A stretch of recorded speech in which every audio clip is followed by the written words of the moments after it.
À 3 mois de l'élection présidentielle, la course au parrainage est lancée. Et pour certains, c'est un sprint qui ressemble à un marathon semé d'embûches. Les élus n'ont jamais réclamé ce privilège. Ce n'est pas un privilège maintenant, c'est un embarras pour eux.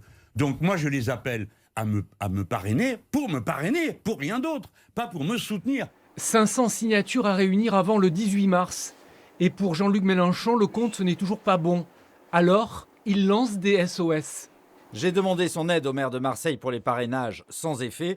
J'ai contacté Renaud Muselier, président de région. Il va inviter les élus à parrainer pour que tous les courants politiques participent à la présidentielle.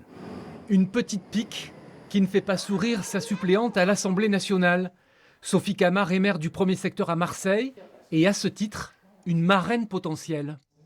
C'est un peu maladroit. Nous, les maires de secteur du printemps marseillais, on est comme nos électeurs en fait aujourd'hui. C'est-à-dire qu'on est encore sur la réserve, on est gêné, on est de mauvaise humeur avec cette histoire de présidentielle. Donc il faut venir un peu parler avec nous, il faut y mettre un peu les formes parce qu'on ressemble à nos électeurs aujourd'hui et on aimerait bien voir une candidature qui se détache, on aimerait bien l'unité. Parrainer sans adhérer aux idées, c'est aussi la ligne du président de l'Association des maires de France, le LR David Lisnard, maire de Cannes. Un sentiment partagé par Sylvain Souvestre, maire du 6e secteur à Marseille.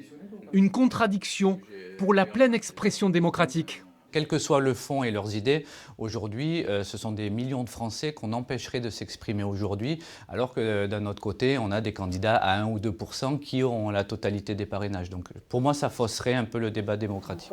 Dans les Bouches-du-Rhône, 119 maires ont entre leurs doigts le pouvoir de la signature, mais aussi les députés, sénateurs, conseillers départementaux et régionaux. Un paraphe qui, depuis 2016, est public, pas toujours évident pour les maires des petites communes.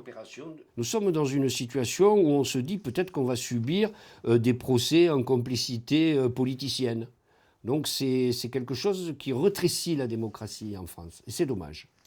Une signature qui vaut de l'or pour les candidats à la présidentielle et quelquefois du plomb pour ceux qui leur accordent.